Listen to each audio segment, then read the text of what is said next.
So I made this mermaid dating sim. You can dress up, meet two love interests, learn what they like and don't like, and talk to them to level up your affinity with them to unlock their story. I have always loved mermaid as a mythical creature, but there has never been like a mermaid media that I actually like. So after I finished my last game, I thought it would be cool if I set the story underwater in the mermaid world. Since I'm not actually a video game developer and just an illustrator who can make games, I decided to start with concept art first. I want a colorful world as usual, and I don't want anything to look or feel realistic at all. I want playful colors and overall fun vibes. I finished my first game on October 27th and then take a break until November 1st. So from November 1st to November 20th, I spent all my time writing the foundational lore for the story and painting concept art. I plan to have a 1 hour game with 22 episode story, 1 prologue, and 7 episodes for each character.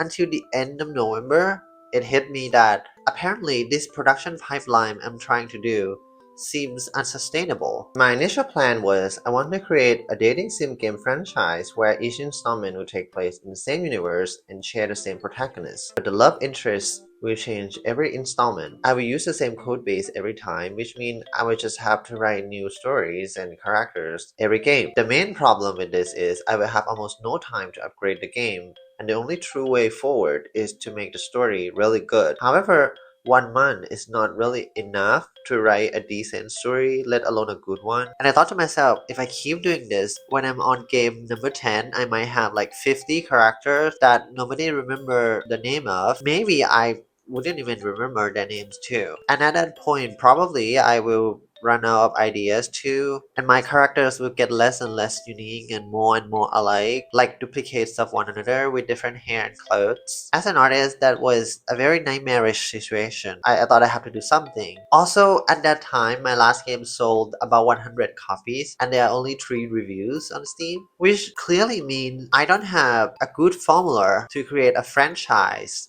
yet. If I make the sequel for my game with the same formula but change the setting, obviously nobody will buy it, and it will get less and less interesting every installment until it finally dissolves into nothing. And I will eventually learn finally that I have wasted my time making these games that nobody buys or cares about. Steam, like YouTube, give visibility to games based on engagements that they have. On YouTube, it's like the like, comment, and subscribe. On Steam is the amount of reviews. Especially if you are indie, you want people to leave reviews on your game. So that's a problem I have to fix. I personally think I know why people don't leave reviews. It's because of these 4 things. Number 1, I think it's obvious that the game is not great. Number 2, I think because the game is not great, and they know that I'm an indie developer, so instead of writing mean review about it, they just don't write reviews. Number 3, even if they like it, there's nothing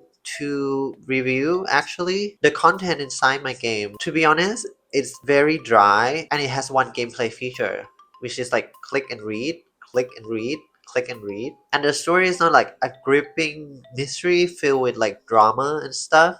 It's like a cozy slice of life with the vaguest premise ever of a love life of a teenager who goes to high school. Number 4, I think because the game is about reading, a lot of people just don't feel hyped to actually launch the game and play it. When considering those 4 things, I decided around the end of November that my game now gonna have gameplay. So around the end of November, I start coming up with gameplay and start coding it right away. I have to upgrade the formula somehow to survive. At first, when it comes to gameplay, I thought I would do a stat racing game. It's a very popular gameplay mechanic in the dating sim genre, but that kind of gameplay is very hard to polish, and I don't want to spend 10 years making an unfinished game. I need something simpler. I don't want to buy more than I could chew. So I kind of start drawing this simple little environment art asset and then putting them in the game engine I'm using, Godot. Many months ago, I was in a fairy moon, a common moon that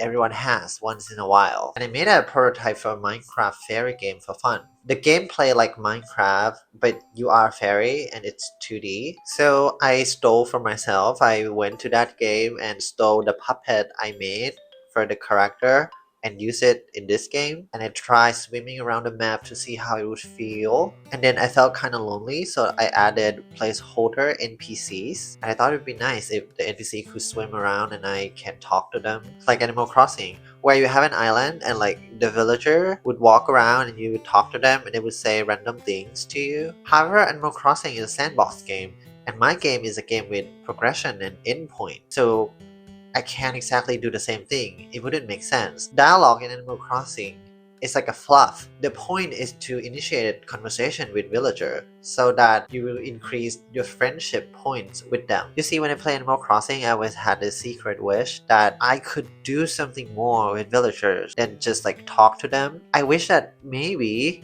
when they talk to me, I could like, just react something back to them instead of just like reading the same dialogue over and over and that's it. So I dreamt up this reaction system. The reaction system is something that I came up from my first game, but it's like didn't work after playtesting it for a really long time. Because the last game is just visual novel, you have like story tree, and then when you read the story to a certain point, the game will ask you to react to the dialogue that the character is saying, and then it will branch off accordingly. The problematic part of this mechanic is it feels very limited, and while you are playing the game, you keep questioning why you can only react at certain points in the game. Why can't you do this all the time? And the answer is just like, if you can react at any point in the game, I have to make like thousands or millions of outcomes. And it just doesn't make sense. So I stole from my game again. I stole the mechanic from my first game, put it into my second game, and expand on it. And I spent like 2 weeks creating this new reaction mechanic that is less limited, and it becomes like the primary way you talk to NPCs in this Mermaid game. I feel like if I'm a better coder, it would be quicker in this,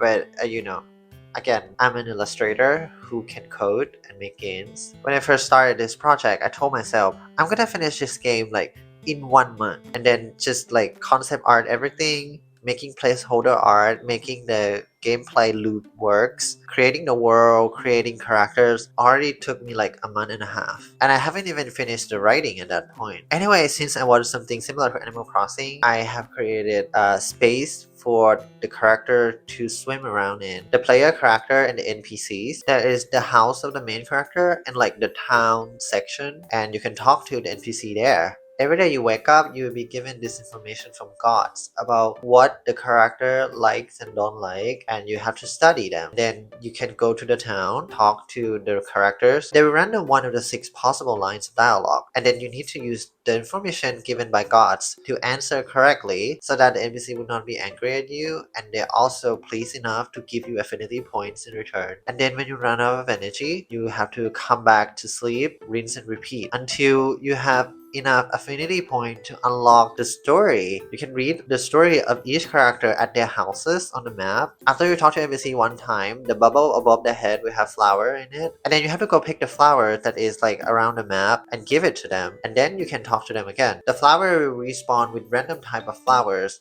every day after you go to sleep, and there's also information from gods about what flowers each character likes and don't likes. If you give them the flowers they like, they will give you 5 hearts. If you give them the flowers they don't like, they will give you 1 heart. When you talk to character, there is like a combo system. Every 5 combo will give you an additional bonus affinity score. And since the flowers random every day, the flower system will incentivize you to talk to different characters since you can't really control what flower you get each day. However, in the end, it's up to you. It's a very simple gameplay, and after I finish making the gameplay, I, like any artist ever, decide to dream about how bad I am as a creator and start writing like way to improve my gameplay right away. First, the talking system clearly can be more varied. When you play, you feel like a socially awkward person because every time you talk to characters, there will always be 2 correct answers that give you affinity point, 1 correct answer that give you 0 affinity point, and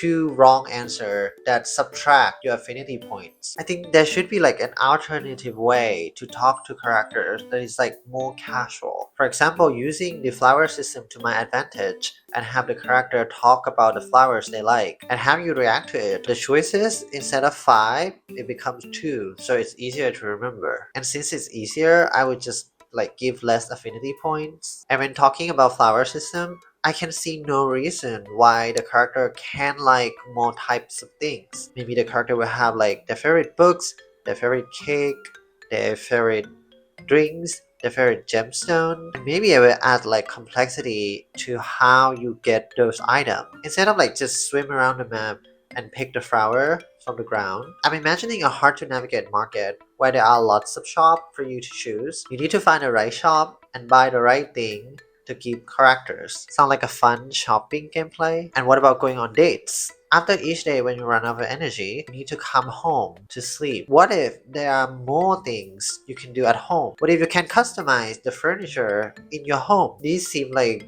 reasonable way forward for my game. The other system I also spent weeks working on are the level up system and the dress up system. The level up system is not complicated. After you do activities like picking flowers or talk to characters, you gain stars and you use stars to upgrade your charm and your energy. More charm make you gain more affinity points when making the correct reactions. More energy increase your max energy. Since the information from gods about what character like and don't like change every day, if you have more energy, you will have more time in a day. Meaning there are more time for you to use that energy to your advantage before studying the information again the next day. The trick to the information from gods is every time it randoms, there will be at least one emotion that carries with it for positive result. So what you do is you remember that and use it as like shortcut and then you just remember another two. It's the power of math. Since I programmed so that there will always be 3 positive reactions and 2 negative reactions, it means no matter how many times it randoms, there will always be overlap. And the last system is the dress up system. This system takes me a really long time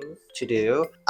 Coding wise, it's complicated because like I have to deal with a lot of art asset, but also creating those art asset also takes a lot of time because the standard fidelity of the art of this project is so high. Personally, I think for sure that in the next game I'm gonna decrease the fidelity of the art. I guess it's nice to have pretty art asset for like clothes, but the amount of choice is also important. Also in terms of production, spending less time working on one feature, meaning I can spend more time polishing other features or maybe creating new features that haven't existed yet. Also, it's unsustainable production wise, which leads to the last part of the game, the visual novel part. So since I use the same code base, there's not much to talk about. And a lot of the change I made in this game is like the back end change. I made it so that the code is easier to read and easier to write.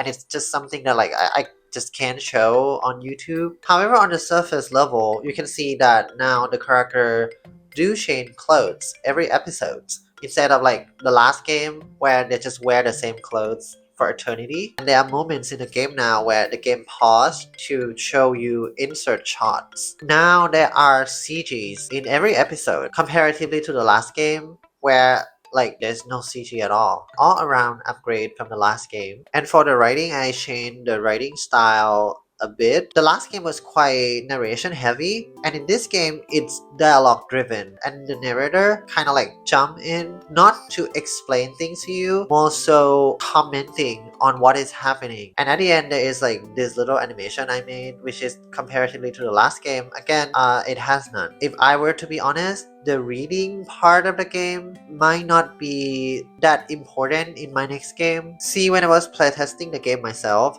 I just feel very disappointed by the reading section of the game because like there's gameplay now. When I play the game, I feel like fun, it's exciting, there is challenge, and after I gain enough affinity point to read the story, I just feel like the reading part of the game kind of like stopped me from having fun, which is like very weird because like the last game reading is like everything it has. However, I would say the gameplay has like almost a magical effect on the experience of reading because the last game, every episode is available at the start. So you can just like basically read the ending after you start the game for like 3 seconds. However, in this game, because you have to work for it, the writing kind of have more weight for some reason. When I play the game to collect affinity points, there's some sort of weird satisfaction of like oh, I finally unlocked this story. And then because the story ended with cliffhanger, I was kind of like excited to go back to play and unlock more of the story. Even though like the ending was like not that heavy in terms of like subject matter, but because I have worked a lot for it, the ending feels rewarding. I almost doesn't need to build any tension whatsoever. The gameplay kind of like act as tension in the story for me. The gameplay also allow me to not have to write a lot of exposition. You walk around the world, you talk to character, you go to bed. There is slice of life quality to the gameplay already. The gameplay almost act like unwritten exposition and unwritten character development. So I'm pretty confident that the direction for my games in the future will be less writing and transform the writing into gameplay. I want something more Animal Crossing, more The Sim, and less standard visual novel in the future. So for the music, I had composed 8 songs for the game. I want the music for this game to feel underwater because like it's a mermaid game. However, I want it to still be like fun and joyful like the last game. The way I do that is I put like the echo filter on like some instrument in the songs. The trick is to not echo the whole song, or else instead of feeling like it's underwater, you feel like you are inside a tin can instead. The first song I composed is called Bubbles.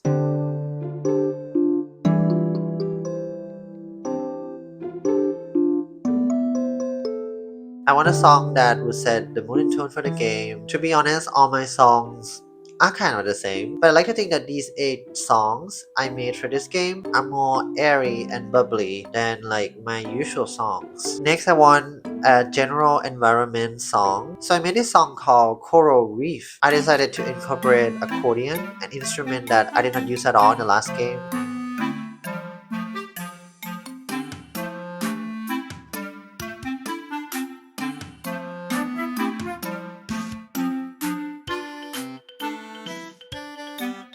I thought it has a breezy country vibe, which is suitable for this game because the setting of this game is like the countryside in the mermaid world. And I kind of appoint this song to be the theme song for this character Vincent. Then I start working on my next character theme song. This one is for Emily. For this character, since she is cheerful and bubbly, I decide that the main instrument for this song is gonna be electric piano and classic piano together.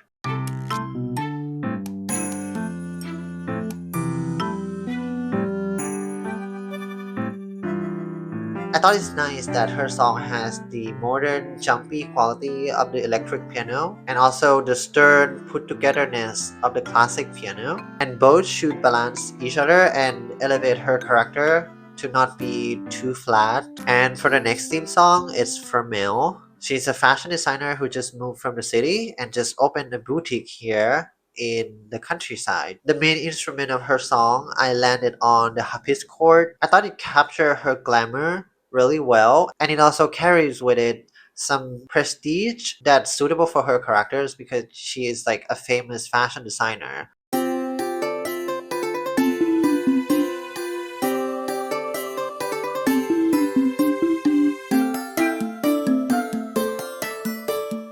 The next song is the main theme of the game, kinda. This song you will hear after you boot up the game. At that point, I kinda finished the outline of the story, so I composed a song that would capture all like the mood and tone vibe of the entire story in a single song.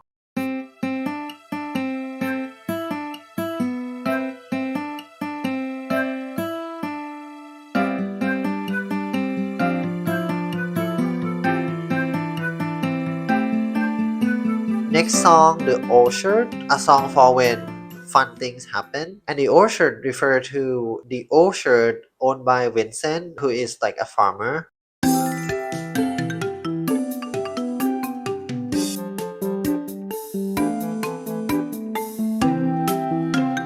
And the next song is the Seaweed Forest. I want a specific vibe for this place in the story. I want to still give players the feeling that this is like not the safest place to be because it's the forest, but I also want it to be fun and lighthearted.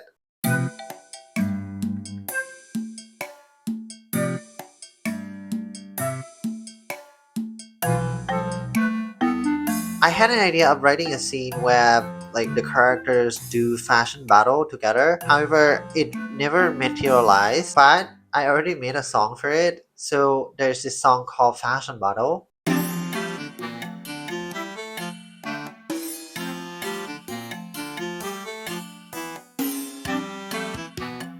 The story of this game is you play as Tale, a recently transformed mermaid. And underwater, you meet three people. Vincent, who is like a farm boy. He is interested in botany. Emily, who owns a boutique in town. And Mel, who also owns a boutique in town. It's just that her boutique has no customers. The genre is gonna be slice of life. I must admit, I once had an idea of telling an expanding story with deep lore, but I decided to shift it to like a romantic, cozy slice of life instead. Mostly because when I was reading the first draft of my story, I was like, this doesn't seem romantic. It seemed to be about like world building its history, like the secret sea creature living in a cave, and I kind of want something more romantic, more intimate. The setting is the countryside in the mermaid world called the shallow water. That's like the deepest lore you're gonna get from this version of the story because like I cut all the deep lore out. The writing of my last game, if I have to judge it myself, I would say I was obsessed too much with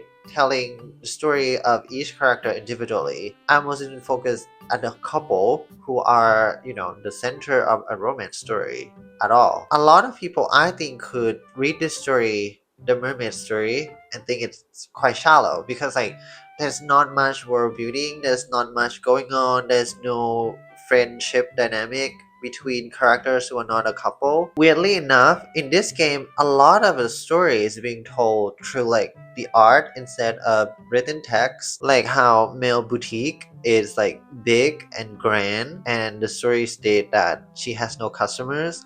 It tells a lot about her and like about the town they are living in. It's just something that exists in the background and is like environmental storytelling. If you want to see it, you will see it. If you don't want to see it, well, you don't have to. The written word in the text box almost exclusively talk only about like the interaction between the couple. I'm really anxious to read the feedback to see like how people feel with like the writing style of this game. I want to know if like people actually prefer the first game writing or like this game writing. The story in this game is episodic by nature, much more so than the last game. That means the intended way to play for me personally is to grind for affinity points and then unlock one episode, then go grind, then unlock the episode, and then go grind and then unlock the episode. I didn't plan for people to like grind for all episode and read it in one go. But you can do that. The fact that this game has a lot of CG is something I'm really proud about because in the last game I basically like channel the energy I used to make the CG in this game to make the background because I thought like bigger world, bigger story. Most of the story in a single route will take place in like single or like two locations and that's it. And it gives some unique edge to each route. Even though I wrote the story of the last game myself, which means I should be able to remember clearly the specific detail in each route. But right now, if I start thinking about my first game, all the route got jumbled up into like a single mole. Every route in the first game was very general. Another thing I'm anxious about is the endings of all the routes in this game. Not spoiling anything, but I think in this game, all the route has questionable endings, all of them. I think something inside me made me do that because in the last game, all of the characters are nice, they like each other, they overcome conflict in like 2 seconds. And I mean, a lot of romance story are the same. I know that. Like, okay, a lot of story are rivals to lovers, but it's like, what kind of rivals? Are they academic rivals? Are they like swimming team rivals? Or are they love rivals for each other? Like they fall in love with the same person. However, through fighting with each other, they learn that they actually love each other more than that person. Come to think of it, it's kind of funny how many things I'm anxious about. After my last game, there are lots of facts that I have to face. Like creating with determination doesn't mean you're creating something good. And my strength as a writer is not in romance. I love world building and creating fun situations for my characters more than create like drama. My writing abilities are more suitable for like sitcom than a romance. There's something to be said about the direction of my game and how copying the standard of dating sim slash romance visual novel formula is actually not a good idea at all. Mentally, I can't do it. Artistically, I have no skills for it. Physically, I'm one person, and like those games are usually made by teams. My art style also never meant to convey a message such as this character is attractive. Nobody gonna look at my character and say, I think they're attractive unless they want to be sarcastic. When you write romantic stories in visual novel form, you don't want to focus too much on the world building, and you want the story to move forward by character interacting, not by the revealing of the history of the world, not by explaining how things work in your fantasy world. And if you don't have voice acting when you're telling story in this format, a lot of the charm gonna be missing from the experience as a whole. I went to art school to learn how to make flashy animation, building world with deep lore, but romance called for something more mundane, and I must admit I misunderstood the assignment completely in my last game. That's why for my next game, I'm gonna focus more on the gameplay, focus more on the walking around and interacting with the world rather than the story. I'm not saying goodbye to romance and the dating sim genre, but I will shift the focus of my game for sure. It will be more sandbox, more Animal Crossing, more The Sims like. And if there is story, the story will be less written text in the text box and more gameplay and interactions. My next game will be called True Music Knowledge 9 Hearts, and I have designed every single feature according to what I have learned from my first two games. In this game, as you can see in the poster, there's no love interest. Well, that's because in my next game, I'm gonna let you customize your own dream love interest. The same way Animal Crossing let you customize your own island, and The Sims allowing you to customize your own home. The general setting is inspired by the roommates to lovers stories in the romance genre. You and your love interest will be college roommates who live in the same room together. This is roughly what it means so far. You have your room and furniture that in the future are gonna be customizable, and you have a mall to walk around in to buy gifts for your love interest. It's an expansion of the flower system in my Mermaid game, and the highlight of this game is your love interest will be completely customizable from name, hair, clothes, eye color, and other stuff that you want to customize. And there will be a new customization category, the space behind them. You know, like how art in gacha game, the space behind the character will also tell a story. My Mermaid game, you unlock story when you level up affinity level with your love interest. But in this game, when you level up affinity level, you will unlock customization options from furniture to hairstyle to clothes. I will use the already exist dress up system and connect it to the love interest, allowing you to customize the love interest too. The game will play like Animal Crossing if Animal Crossing is a dating sim. And like I said, I'm gonna lower the fidelity of the art. This is like an example of what it should be. I know it looked less impressive, but I think it makes sense if I want to have a lot of customization options, which in the next game is like the primary way to progress in the game. There might be a story, but there might not be because it's not a focus now. I will admit the decision to shift the focus from the story to like gameplay in the next game is a risky one, especially if you have like two games before that that is like story focused, but this seems like the best way forward.